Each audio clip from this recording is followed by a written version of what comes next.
Another question. It's regarding that individual who's working in that company, who not necessarily comes up with an idea, not necessarily related to the product he's already involved in, some idea, but he's sitting there in this comfort zone where he's currently, he's making a decent income, and but he's bored and he really doesn't know what to do, but he thinks this idea can turn into something.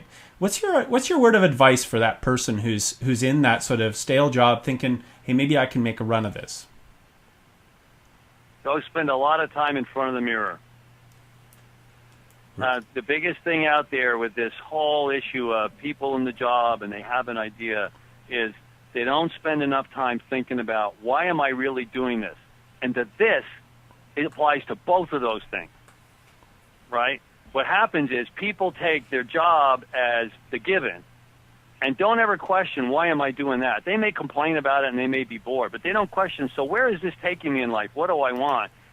But they will apply that to the idea, but they won't really think it through in terms of, is this a means to an end for me, and the end is some kind of a life goal that's important to me, or is it an end in itself?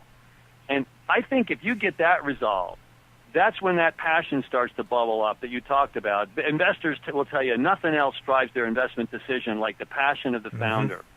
And that's got to come from the inside, because the person has a line of sight to something that really is important to them. And guys, when I have people in here, and in these chairs that are sitting here in my office, more people have said, this feels like therapy, and it is. It's because we're trying to get at that root thing. What is it that will set this thing off and get it started? And it usually comes down to some variant of the expression, I just want my life to be significant.